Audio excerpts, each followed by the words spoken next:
So then you... Where does it say that they're being grafted back in? The wild.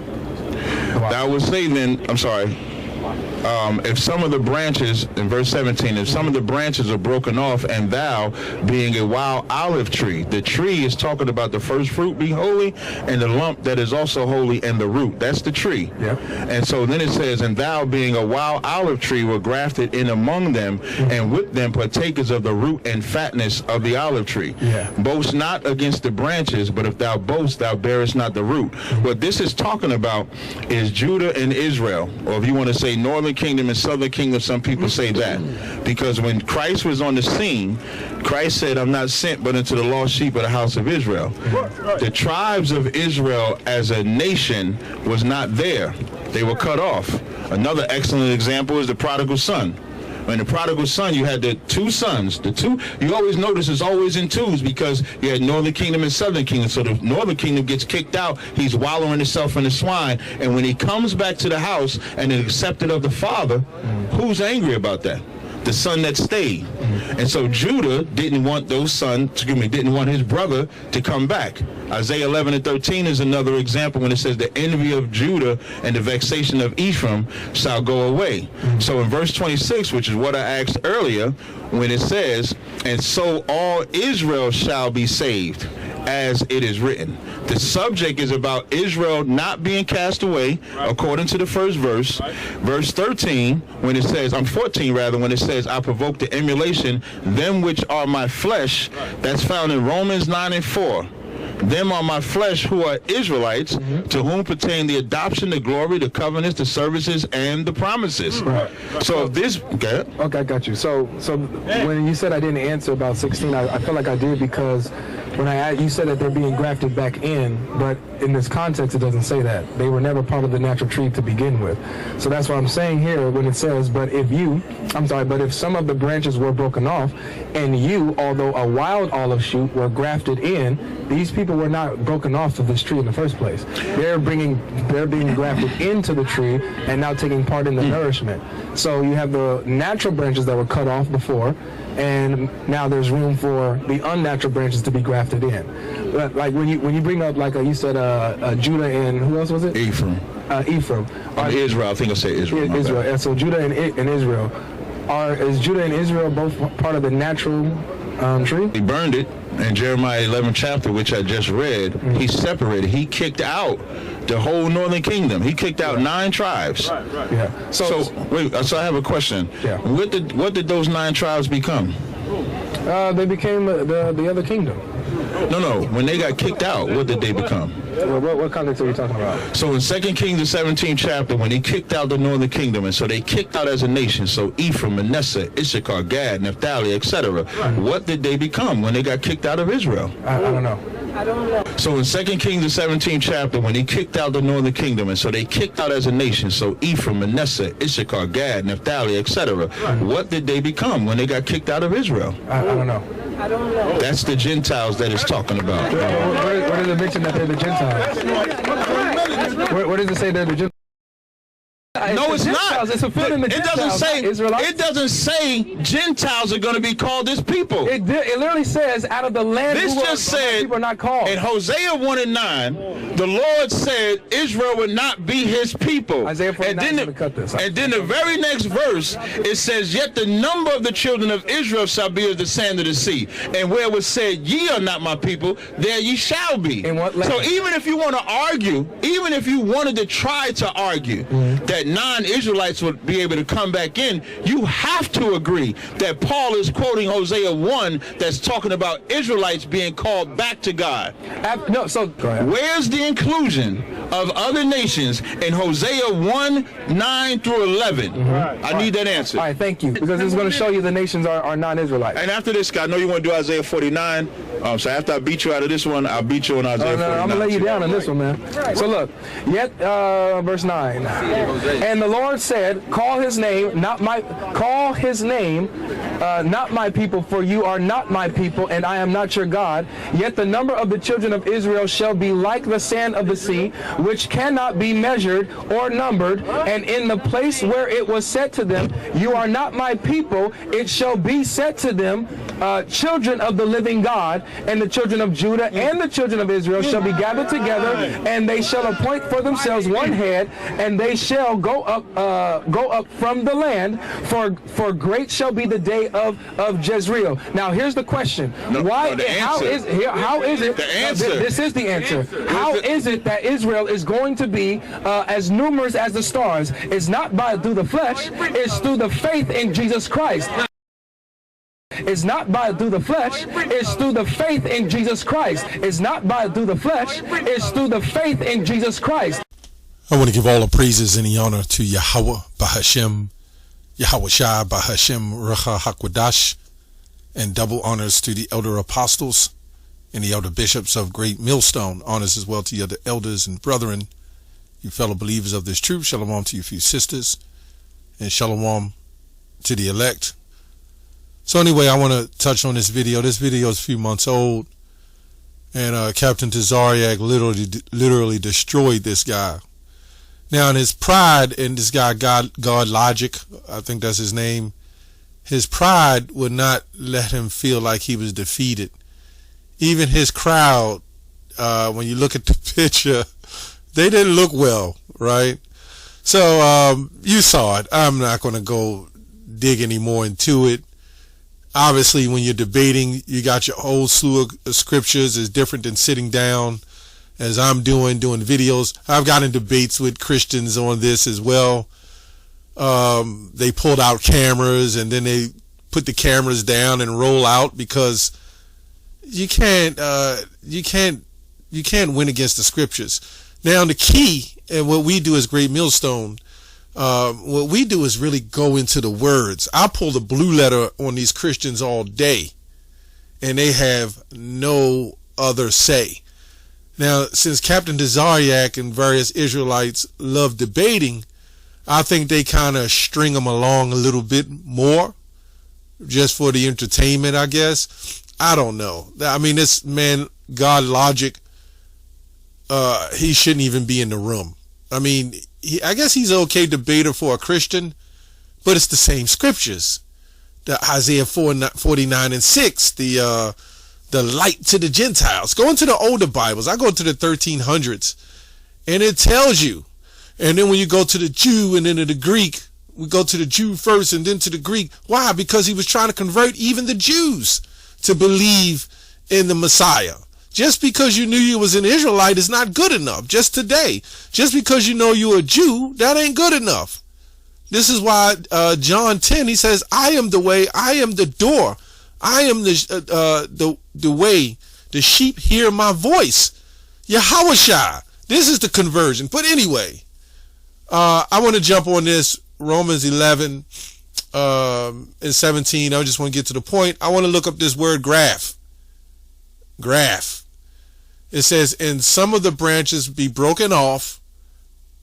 See, but he said, this is what this guy said. He said, how can it be if they were never part of the natural branch? But it tells you here they were broken off, meaning they had to be a part of it. See, and some of the branches be broken off, and thou being a wild olive tree, wert grafted in. To be broken off, and thou being part of the wild olive tree, being a wild olive tree. They were broken off because they was once a part of it. And then it says grafted. It don't say grafted, it says grafted because of the Old English. Okay, and then I went into the word grafted. It didn't have much on it, but I did look it up. I don't know why I don't have it now, but I did look it up. It only appears like 3 times in Revelation 11. Let me put it in graphic. Okay, 11:17. It says they'll be broken off, meaning they had to be a part of something. This also goes into the reconciliation. To break off, to cut off. Okay, to cut off. They was cut off. That's why I put Jeremiah 2:21. It's various scriptures how the Lord said he was going to do what he did to us, even in the time of the Maccabees. But for the sake of keeping the video short and just hitting the points, Grafted, this word says in Strong's G 1461. Encantrizo. Encantrizo, right? Doesn't say much. To be cut in two, forsake, inserting, that's the key we want to get. Okay, to graft. So I went and looked up this word graft. This word shoot, insert into another plant, right? This is what it says though. Late 14th century, Old French graphing knife, carving tool, stylus pen, graphium, stylus, graphian, to write, right? To write.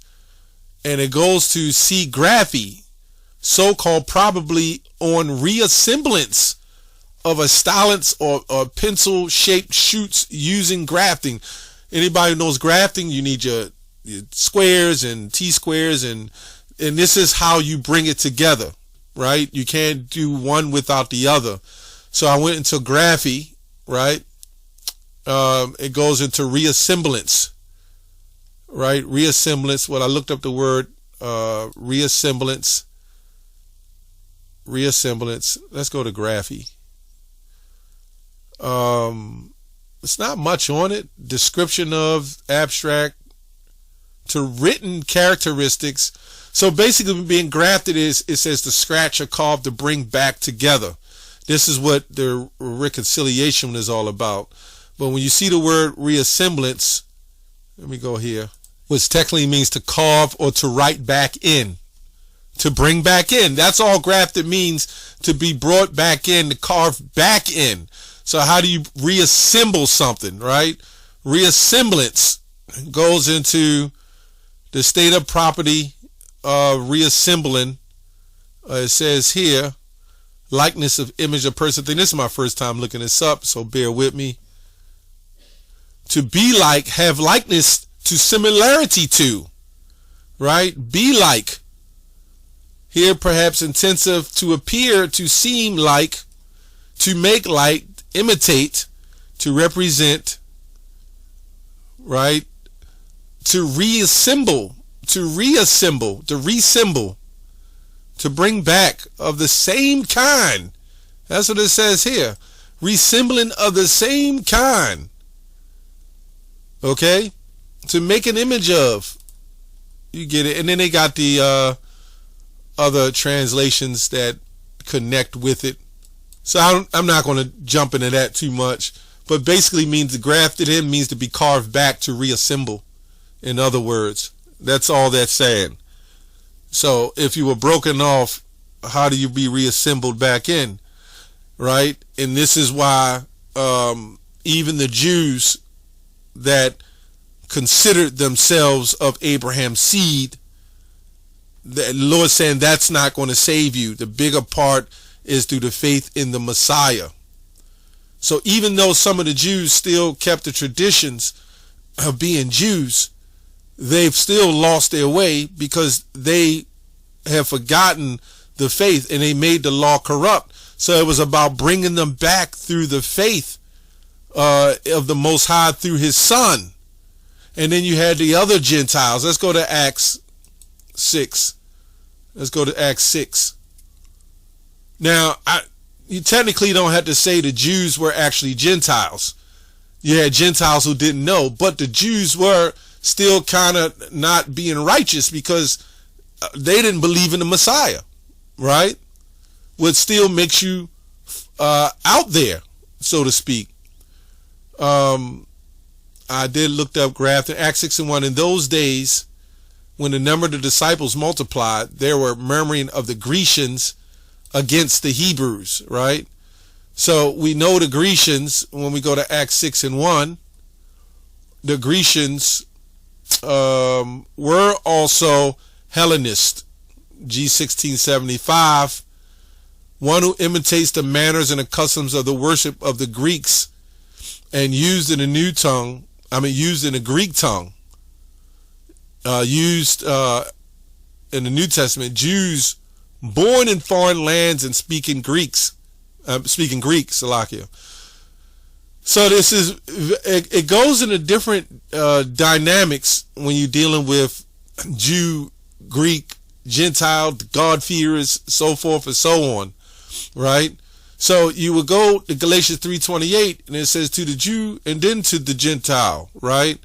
So it, as I said before, you had the reason why I said Hellenist and then Hellene, because in the Hellene it says it would say non-Jews. Why? Because you had Israelites who didn't practice. You had literally Jews who didn't practice so-called Judaism, right? Who didn't understand, and so Paul had a lot of work to do to the Jews.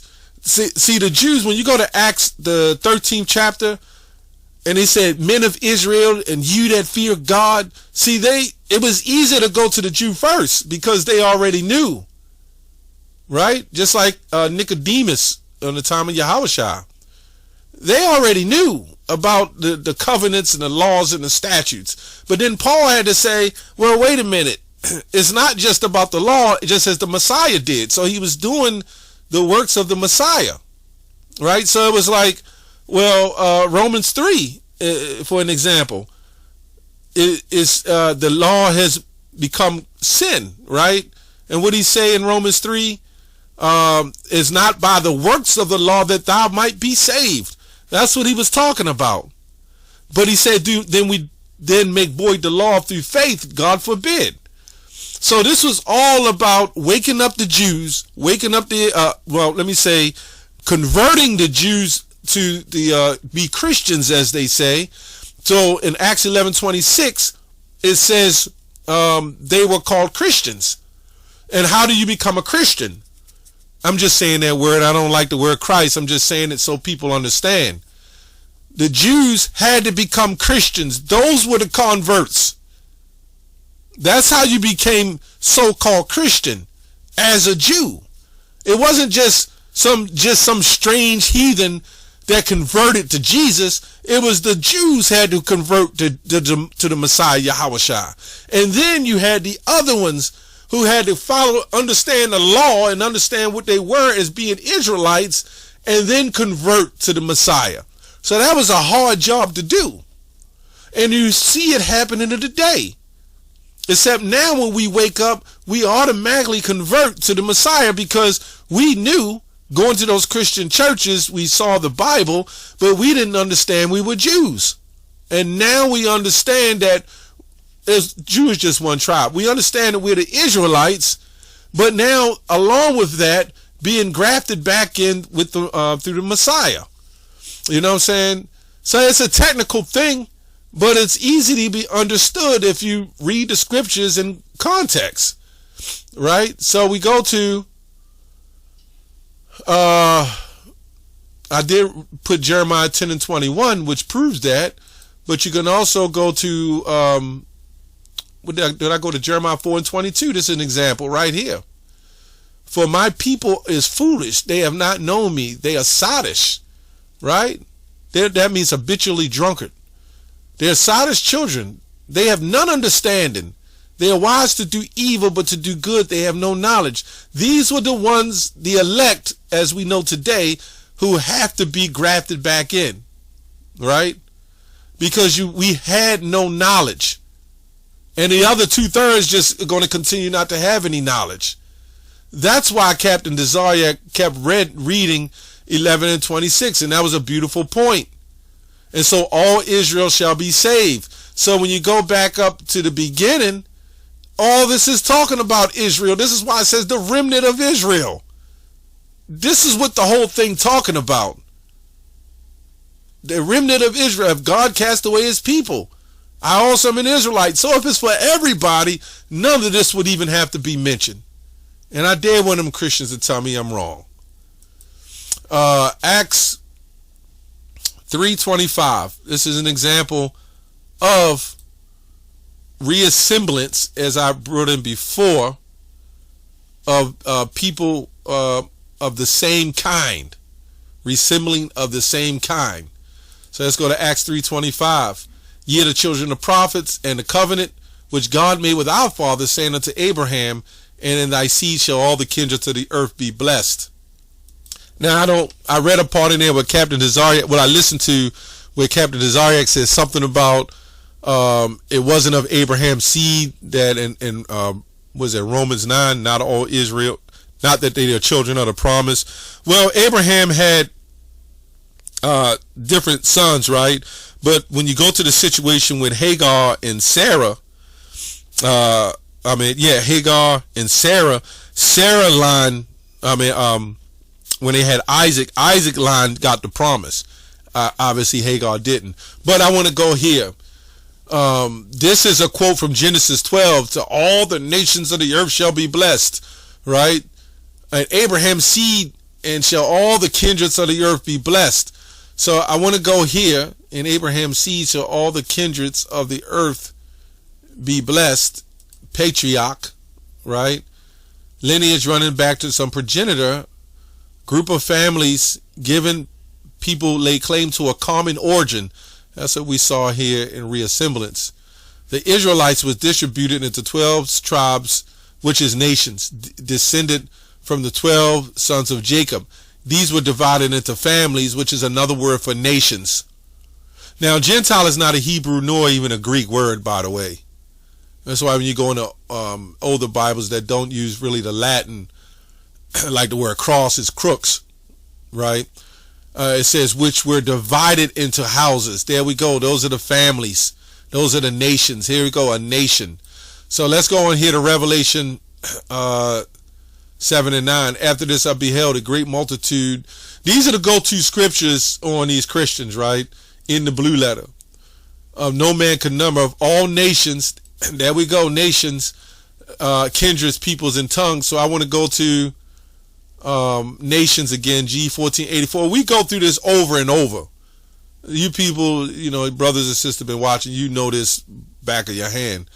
Multitude of the same associated living together, multitude of individuals of same nature or genus, right? That brings me back to here, like a resemblance of the same kind, right? When you do grafting, you bring everything back together. When a branch is brought, kind of like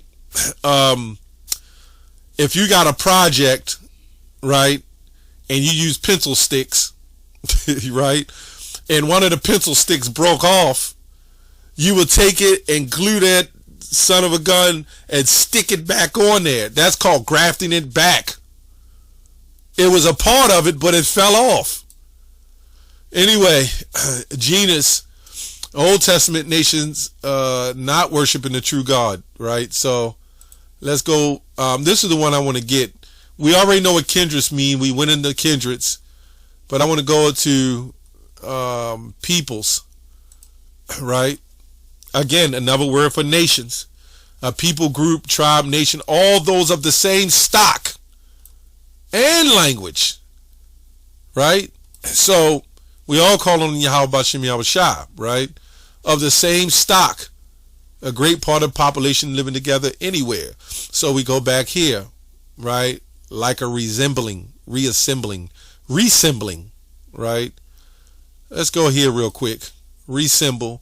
Having quantities or features, especially those, right, of appearance in common with, right? Someone or something look or seem alike.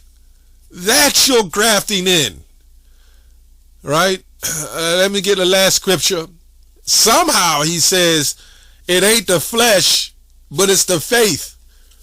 They don't understand what they were saying. It's because the wicked Pharisees, the scribes, they was all talking about we're the seed of Abraham. And Paul was saying it ain't about you just being the seed of Abraham. It's the seed of the Spirit. The spirit of faith, let me say that. That's what Romans 3 was talking about. In the faith in what? As I said before, believing in the Messiah. That's what it was.